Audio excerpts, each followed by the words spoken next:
Pandemi COVID-19 belum usai. Walaupun sudah memasuki masa adaptasi kebiasaan baru, kita tidak boleh lengah. Tetap disiplin 5M. Memakai masker, menjaga jarak, rajin mencuci tangan menggunakan sabun, jauhi kerumunan, kurangi mobilitas. Jangan lupa, rajinlah berolahraga. Jika terjadi keluhan, segera periksakan diri ke dokter.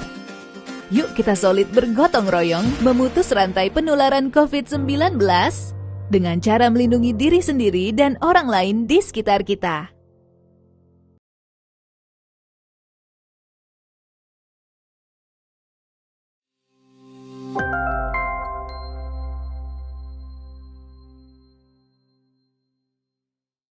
Shalom, selamat malam Bapak Ibu Saudara yang dikasihi Tuhan.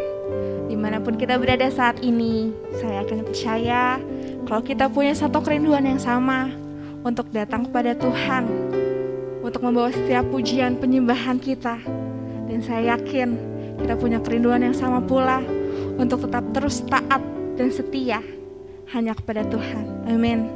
Mari kita siapkan hati kita. Kita mau menjadi menyembah Tuhan.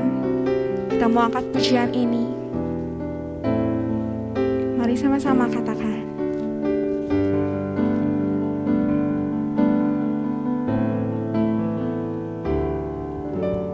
Ku datang ya Bapa dalam kerinduan, memandang keindahan-Mu.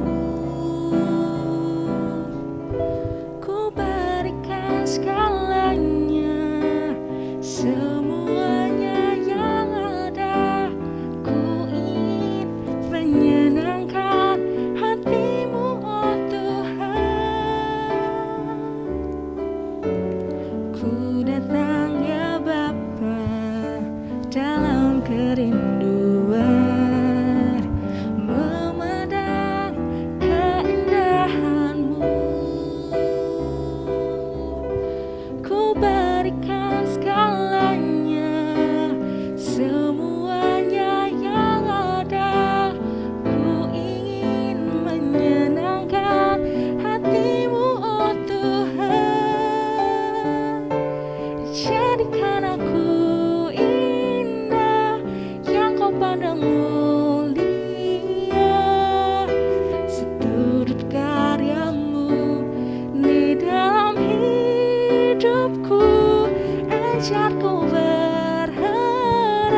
Terima kasih Tuhan Yesus.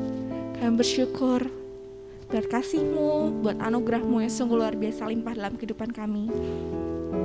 Dan Tuhan, hari ini kami siap untuk memuji dan menyembah Tuhan.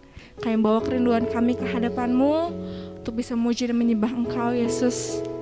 Biar kiranya Roh Kudus-Mu yang melingkupi setiap kami, biar Roh Kudus-Mu yang tercurah bagi setiap kami dan melawat kami pada malam hari ini. Terima kasih Bapa yang baik, kami menyerahkan jalannya ibadah doa malam hari ini ke dalam tangan kasih kuasa-Mu. Kau yang memberkati setiap pelayan-Mu, Kau yang memberkati hamba-Mu yang akan memberitakan firman Tuhan. Terima kasih Bapa, terima kasih. Kami siap untuk memuji dan menyembah-Mu dengan penuh sukacita. Mari sama-sama kita katakan, amin. Shalom. Tuhan Yesus baik bagi Bapak, Ibu, Saudara dan saya, amin. Oleh sebab itu, hari ini kita memuji Tuhan dan kita mau sama-sama katakan bahwa Tuhan Yesus baik.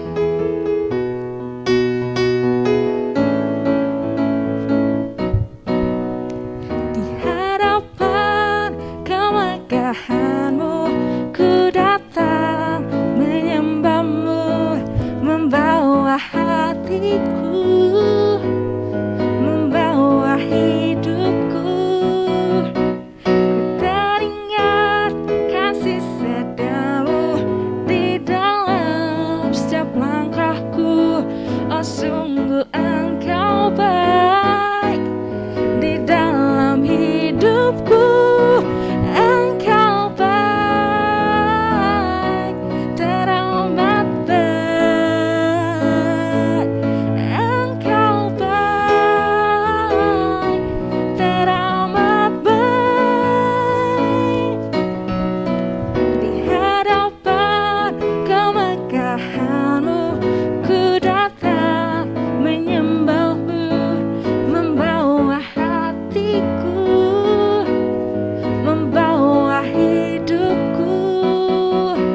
Ku teringat kasih setiamu di dalam setiap langkahku. Oh sungguh Engkau baik di dalam hidupku. Engkau baik, teramat baik. Engkau baik, teramat baik. Mari kita angkat jempol kita sama-sama katakan, baik, teramat baik. Engkau baik, teramat baik. Engkau baik, Engkau baik, teramat baik. Engkau baik, teramat baik. Haleluya. Mari kita berdoa untuk menyambut firman Tuhan yang akan kita dengar. Ya Bapa, kami telah meninggikan dan memuji nama-Mu, Allah yang kami kasihi, Allah yang maha kuasa, Allah yang maha pengasih, Allah yang bertahta atas kehidupan kami. Dan tiba saatnya kami akan mendengarkan firman-Mu. Tuhan, urapi bibir lidah hamba-Mu agar apa yang disampaikan itu berasal dari isi hati-Mu ya Tuhan. Dan Tuhan juga urapi kami, setiap kami yang mendengarkan firman. Kiranya Roh Kudus berkarya menuntun kami untuk memahami setiap isi hati-Mu ya Bapa melalui firman Tuhan pada malam hari ini. Dan di dalam nama Tuhan Yesus kami siap mendengarkan firman-Mu ya Bapa. Haleluya. Amin. Shalom Bapak Ibu Saudaraku yang terkasih di dalam Tuhan. Senang sekali rasanya saya boleh berdiri kembali di sini untuk membagikan firman Tuhan. Dan memasuki minggu terakhir ini, di bulan terakhir ini, tema kita di minggu ini masih tetap ya, masih seputar tentang keluarga. Nah Bapak Ibu Saudaraku yang terkasih di dalam Tuhan, kita semua pasti pernah mendengar tentang ungkapan keluargaku adalah surgaku. Namun apa jadinya bila suasana surga yang indah, yang damai, yang bersukacita, yang penuh dengan berkat tidak terwujud di dalam sebuah keluarga, terutama di dalam keluarga Kristen? Yang ada di tengah-tengah keluarga hanyalah ribut-ribut lagi, berantem lagi, diem-dieman lagi, pokoknya suram gitu ya. Dan apakah betah kita hidup di tengah-tengah situasi, kondisi, di tengah-tengah keluarga yang demikian, yang hari-harinya diisi dengan amarah, diisi dengan keluhan, diisi dengan perselisihan antara orang tua dengan anak ataupun antara suami dengan istri? Tentu tidak, bukan? Dan jangan sampai ungkapan keluargaku adalah surgaku itu berubah menjadi keluargaku adalah surganya, keluarganya adalah surgaku. Nah, dalam arti kita sedang mencoba membuat tembok pembanding antara keluarga si A dengan si B, keluarga si A lebih enak, keluarga si B lebih menguntungkan dan sebagainya. Nah, daripada kita berlelah-lelah menghabiskan waktu kita membuat tembok pembanding seperti itu, alangkah lebih baiknya Bapak Ibu Saudaraku sekalian jika kita berfokus pada keluarga kecil kita dan memikirkan bagaimana caranya agar keluarga saya, keluarga Bapak Ibu Saudaraku sekalian menjadi keluarga Kristen yang diberkati dan berbahagia oleh karena Tuhan. Berkaitan dengan hal tersebut, Bapak Ibu Saudaraku yang terkasih di dalam Tuhan, pemazmur dalam Mazmur pasalnya yang ke-128 ayat 1 sampai dengan yang keempat memberikan kunci agar keluarga kita diberkati oleh Tuhan dan memperoleh kebahagiaan. Dan saya akan bacakan untuk kita semua di dalam Mazmur pasalnya yang ke-128 ayat yang 1 sampai yang keempat. Judul perikop, berkat atas rumah tangga. Nyanyian ziarah, berbahagialah setiap orang yang takut akan Tuhan, yang hidup menurut jalan yang ditunjukkannya. Apabila engkau memakan hasil jerih payah tanganmu, berbahagialah engkau dan baiklah keadaanmu. Istrimu akan menjadi seperti pohon anggur yang subur di dalam rumahmu. Anak-anakmu seperti tunas pohon zaitun sekeliling mejamu. Sesungguhnya demikianlah akan diberkati orang laki-laki yang takut akan Tuhan. Amin. Berbahagialah kita yang mendengar, membaca, merenungkan, serta mempraktekkan firman Tuhan di dalam kehidupan kita sehari-hari. Bapak Ibu Saudaraku yang terkasih di dalam Tuhan, Mazmur 128 ayat 1 sampai yang keempat ini berisikan nyanyian atau mazmur para peziarah Israel yang sedang melakukan perjalanan ke Bait Allah pada waktu itu yang berada di atas Bukit Sion. Dan itulah mengapa nyanyian sejarah ini juga sering disebut sebagai nyanyian pendakian. Sebab memang pada saat itu Mazmur 128 ini dinyanyikan ketika para peziarah Israel ini sedang melakukan pendakian menuju Bait Allah yang ada di atas Bukit Sion. Dan nyanyian Mazmur ini Bapak Ibu Saudaraku sekalian mengandung dua pesan yang luar biasa untuk keluarga Kristen GIA Jemaat Parmindo di tempat ini saat ini yang dapat kita renungkan dan kita lakukan di dalam kehidupan kita sehari-hari. Pesan yang pertama dapat kita lihat pada ayat yang pertama dan yang keempat. Kita dapat menjumpai di dalam ayat 1 dan yang keempat itu tentang ajaran hikmat yang paling dasar Bapak Ibu Saudaraku sekalian sebagai syarat untuk menggambarkan situasi atau keadaan keluarga Kristen yang ideal. Nah, Bapak Ibu Saudaraku yang terkasih di dalam Tuhan, kita seringkali terjebak dalam apa yang menurut kita itu ideal, tetapi menurut Tuhan tidak. Dan kita seringkali dituntun oleh apa yang dunia pandang baik, bukan dituntun oleh apa yang Tuhan pandang baik.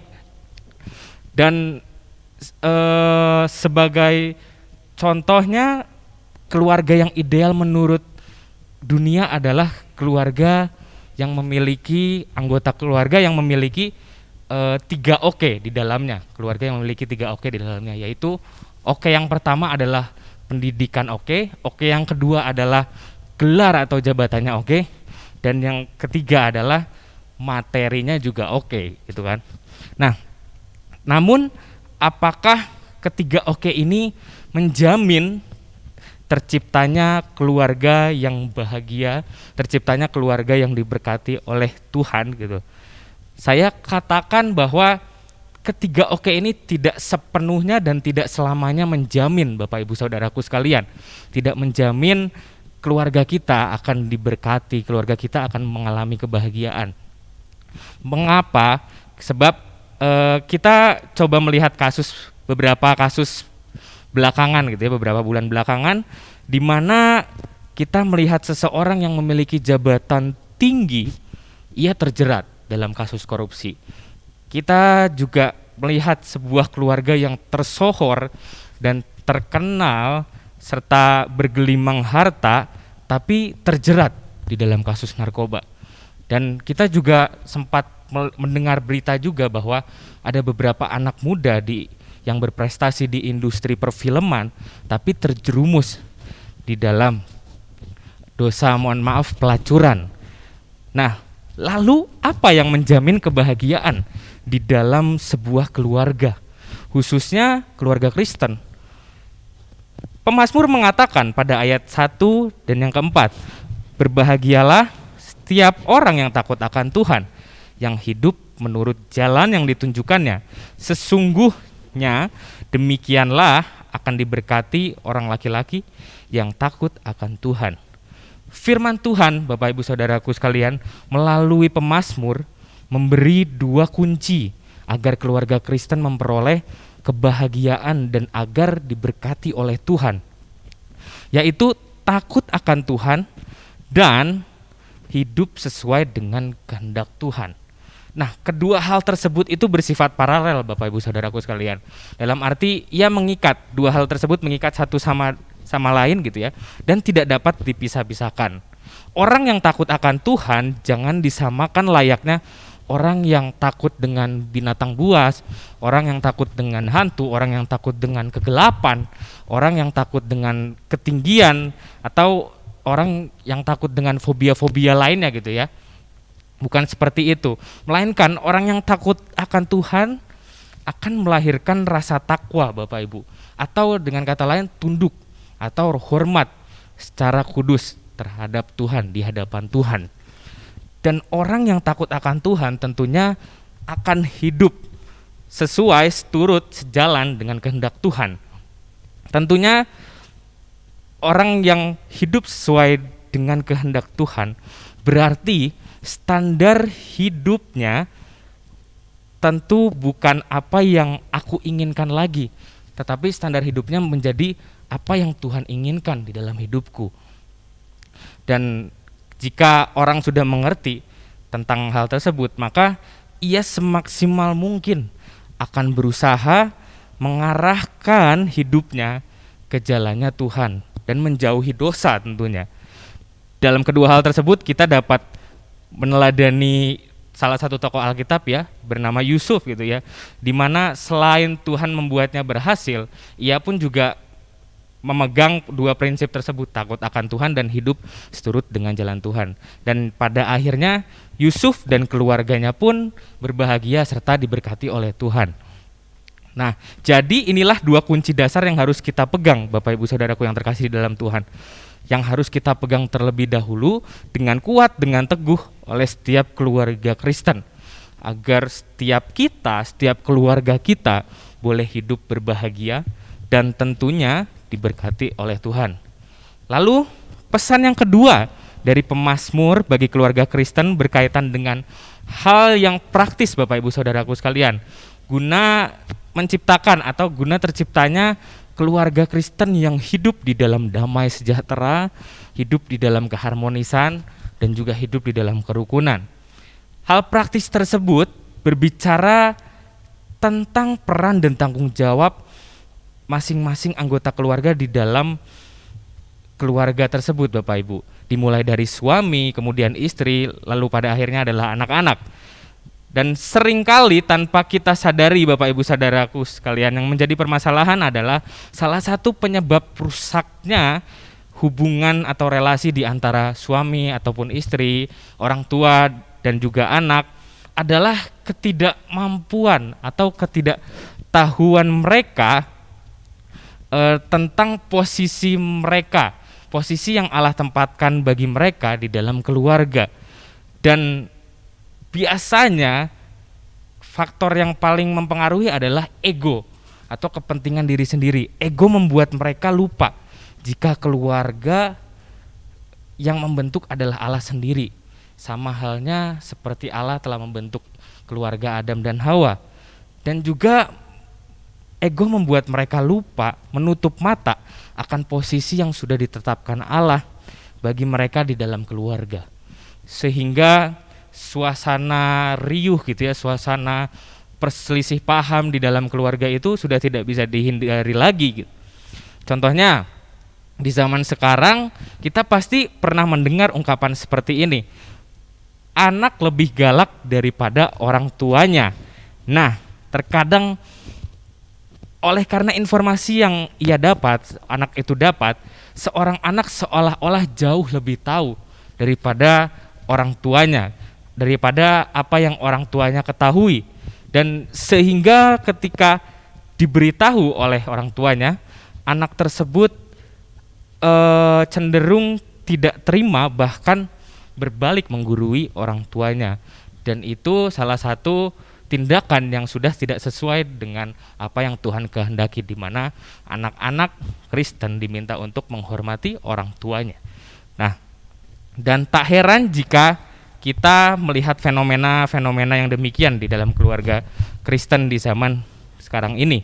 Maka dari itu Bapak Ibu Saudaraku yang terkasih di dalam Tuhan, pemazmur membantu kita untuk menyadari posisi dan potensi yang dianugerahkan Tuhan kepada kita di dalam sebuah keluarga. Dan di dalam ayatnya yang kedua dikatakan, ayat yang kedua ini bicara tentang peran suami ya Bapak Ibu, bahwa suami atau seorang laki-laki dikatakan di dalam ayat 4 pula, yang hidupnya berbahagia dan diberkati oleh Tuhan adalah suami yang memiliki integritas dalam melakukan pekerjaannya. Nah, secara sederhana integritas ini adalah kita tahu bahwa hal tersebut salah dan kita bertekad untuk tidak melakukan hal yang salah tersebut. Itulah integritas Bapak Ibu. Dan integritas ini tentu sangat dituntut di dalam dunia pekerjaan, yang tentunya dijalani oleh para suami sebagai kepala rumah tangga, kepala keluarga. Dan kemudian di dalam ayatnya yang ketiga dikatakan bahwa seorang istri bagaikan pohon anggur yang subur di dalam rumah, dan anak-anak bagaikan tunas pohon zaitun sekeliling meja. Tentu kedua kiasan tersebut memiliki arti yang penting bagi peranan istri dan anak-anak di dalam sebuah keluarga Kristen, Bapak Ibu Saudaraku yang terkasih di dalam Tuhan. Pohon anggur sendiri terkenal dengan pohonnya yang merambat, melekat pada benda-benda terdekatnya ya. Serta pohon anggur sendiri pun juga akrab di kalangan para petani di Israel pada waktu itu, sebab air dari buah anggur sendiri itu menyegarkan dan membuat hati orang-orang yang meminum airnya atau memakan buahnya itu menjadi gembira Bapak Ibu. Nah, demikian pula sang istri yang harus melekat mesra dengan sang suami dan yang akan memberikan kesegaran, sukacita, dan menjamin kesejahteraan anggota keluarganya. Jadi, seorang istri harus hidup sebagai penolong dan penghibur bagi keluarga.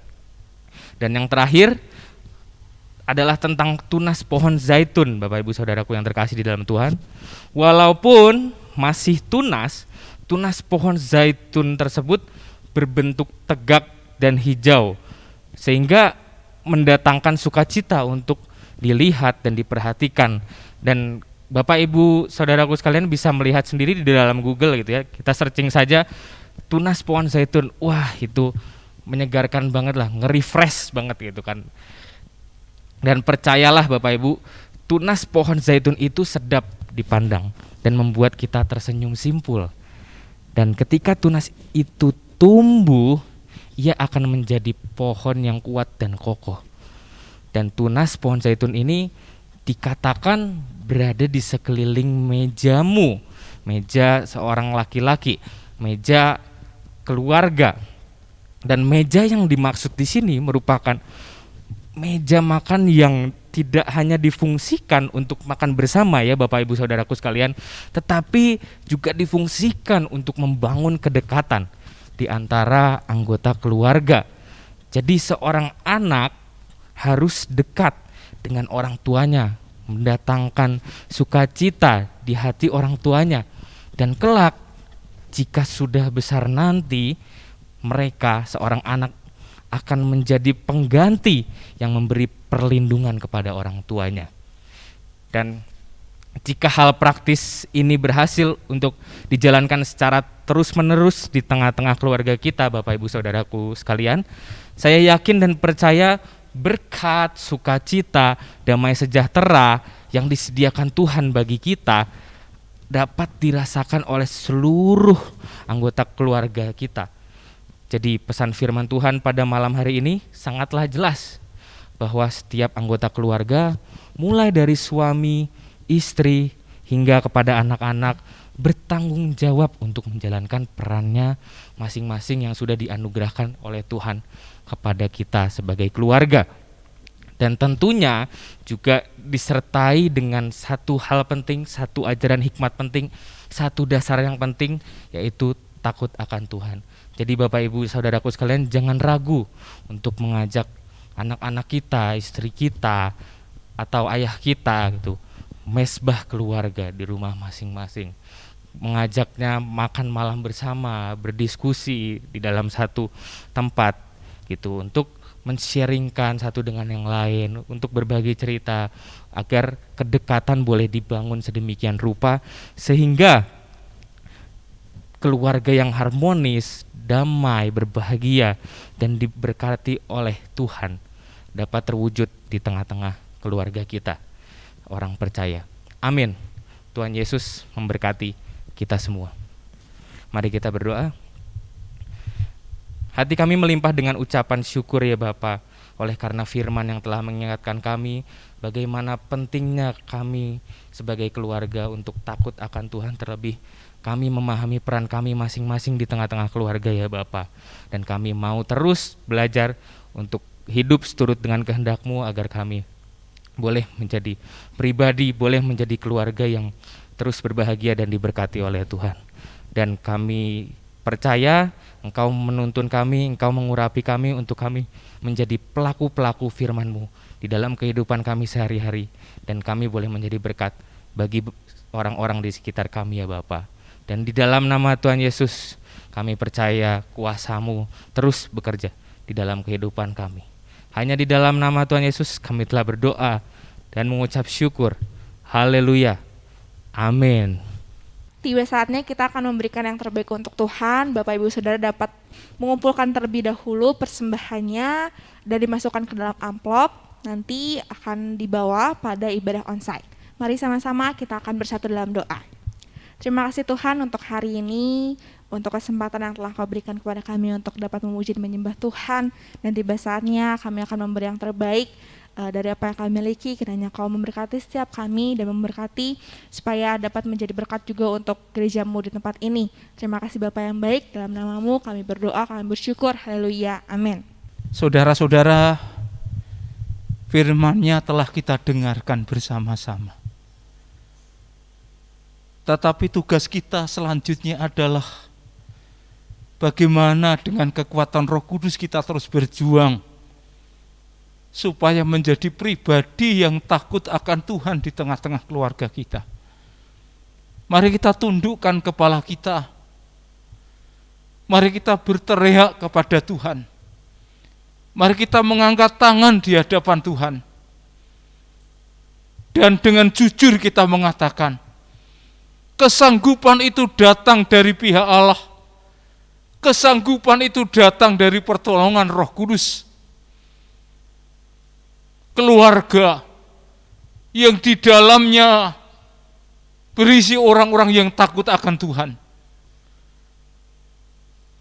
Itu hanya terjadi ketika anugerah-Nya menyertai kita.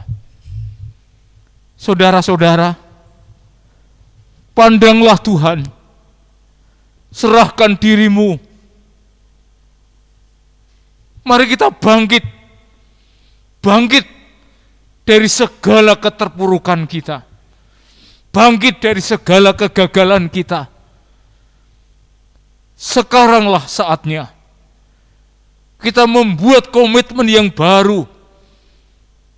Aku mau, aku bersedia, aku rela hidup takut akan Tuhan. Dan kami percaya, saya percaya Tuhan Allah, Dia selalu bersamamu, menolong engkau takut akan Tuhan dalam segala perkara. Mulai dari hal-hal yang kecil sampai kepada hal-hal yang besar. Takut akan Tuhan menjadi pergumulan, menjadi doa, menjadi dambaan, menjadi kerinduan kita bersama. Sekarang di tempatmu masing-masing, berdoalah kepada Allah agar engkau benar-benar hidup takut akan Tuhan, agar engkau menjadi suami yang takut akan Tuhan, istri yang takut akan Tuhan, anak-anak yang takut akan Tuhan.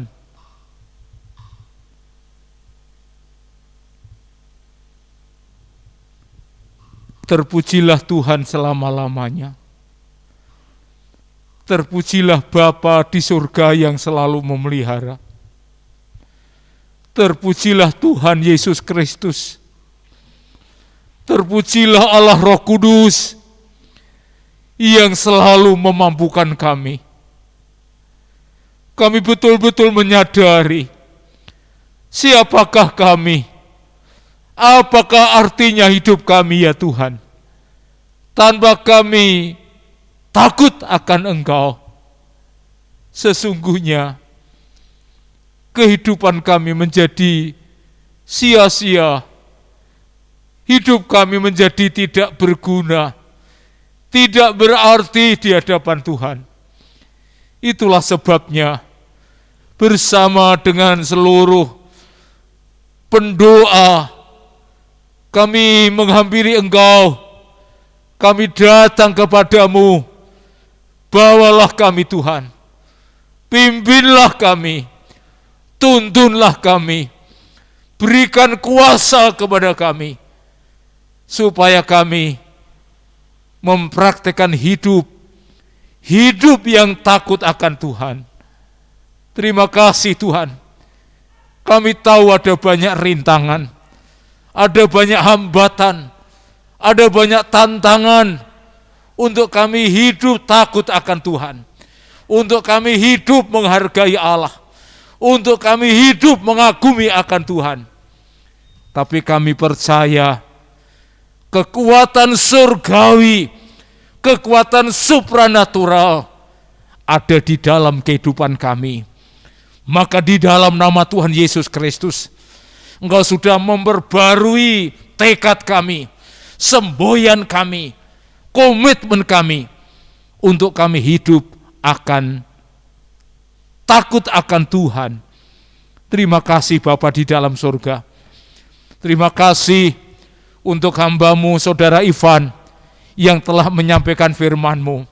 Terima kasih untuk seluruh jemaat-Mu yang mereka setia berdoa, sebab Engkau menjadi andalan kami, Engkau menjadi kekuatan kami, Engkau menjadi penghibur kami, Engkau menjadi sukacita, damai, ketentraman kami. Di tengah-tengah dunia yang tidak tentram, di tengah-tengah dunia yang sedang dicekam oleh ketakutan, Tuhan, kami berserah kepada kedaulatan Allah. Engkau Allah yang berotoritas atas hidup kami. Maka kami datang kepadamu. Terima kasih Tuhan, terima kasih. Sungguh kami mengucap syukur malam hari ini. Terima kasih Tuhan, kami sudah berdoa, kami sudah mendengarkan firman-Mu. Doa ini dialaskan di dalam nama Tuhan Yesus Kristus. Terima kasih Bapa di dalam surga. Sebentar kami akan terus memperbarui sikap kami. Tuhan tolonglah supaya kami terus berkarya bagi Tuhan. Terima kasih Bapa di dalam sorga. Terima kasih untuk semuanya. Di dalam nama Tuhan Yesus Kristus. Saudara-saudara, bagi kita yang besok minggu akan melayani pekerjaan Tuhan secara virtual, akan melayani ibadah secara online di tempatmu masing-masing, berdirilah di hadapan Tuhan. Karena engkau melayani Raja di atas segala raja. Dia tahu isi hati kita. Dia tahu pikiran kita. Dia tahu kekurangan kita. Dia tahu kelemahan kita. Tetapi satu hal yang membahagiakan, engkau sudah dipilih oleh Allah. Aku telah memilih engkau, kata firman Tuhan. Berikan yang terbaik. Layani Tuhan apapun yang terjadi. Dalam suka, dalam duka, dalam keadaan kekurangan maupun kelimpahan. Beri dia yang terbaik. Persembahkanlah tubuhmu bagi Allah. Maka dia akan memakai engkau menjadi alatnya yang luar biasa. Jika engkau bisa, jika engkau mampu, jika engkau dikaruniai, itu bukan karena permintaanmu, tetapi Tuhan punya maksud yang indah di dalam hidupmu. Maka sekarang saya selaku hamba Tuhan akan mendoakan saudara, kiranya pelayananmu menjadi berkat bagi banyak orang. Di dalam nama Tuhan Yesus Kristus, setiap jemaatmu yang berdiri di hadapan Allah dan disaksikan oleh jemaat Tuhan, sesungguhnya mereka adalah pelayan-pelayan Allah yang sadar betul akan panggilan Allah, yang sadar betul akan ketidaklayakannya, yang sadar betul kuasa Roh Kudus memakainya. Maka ketika mereka melayani secara virtual, ketika mereka melayani secara online, sungguh Tuhan diagungkan, baik secara onsite maupun secara online. Tidak akan pernah membatasi kuasamu berkarya, memakai anak-anakmu, memakai pelayan-pelayanmu, menjadi pelayan Tuhan yang setia. Terima kasih Bapa di dalam sorga. Terima kasih untuk semuanya. Kiranya Tuhan selalu bersama, menyertai, memakai kami, memakai mereka semua, menjadi alat-Mu yang luar biasa. Terima kasih Tuhan. Di dalam nama Tuhan Yesus Kristus, kuasa Roh Kudus menolong, menguasai, memberikan kuasa supranatural dari sorga. Pelayanannya menjadi berkenan di hadapan Tuhan. Silakan saudara kembali duduk dan mari kita akhiri ibadah kita, doa kita pada malam hari ini. Kami bersyukur kepada Tuhan, kami bersukacita karena kami selalu di dalam gendongan Tuhan. Tiada pernah sedetik pun Engkau melepaskan, meninggalkan kami. Setiap langkah hidup kami, Engkau selalu bersama-sama dengan kami. Itulah sebabnya kami tidak akan takut bahkan gentar sekalipun. Sekalipun laut bergelora, berbuih, tapi kami tetap tenang di hadapan Tuhan. Buatlah kami tetap beriman, buatlah kami tetap percaya, buatlah kami tetap bersandar kepada Allah yang punya kewenangan atas hidup kami semua. Terima kasih Tuhan. Dan biarlah kami terus berdiam diri di hadapan Allah, menanti apa yang Tuhan mau kerjakan di dalam hidup kami, menanti apa yang Tuhan akan kerjakan di dalam kehidupan gereja-gerejamu. Terima kasih Tuhan. Engkau sungguh Allah yang luar biasa. Sebentar kami akan beristirahat. Kiranya Tuhan menyertai, menolong kami berbaring lalu tidur, sebab kami hidup damai, tentram, sukacita, sejahtera di dalam Tuhan sekarang dan selama-lamanya. Dalam nama Tuhan Yesus kami akhiri doa kami. Haleluya. Amin.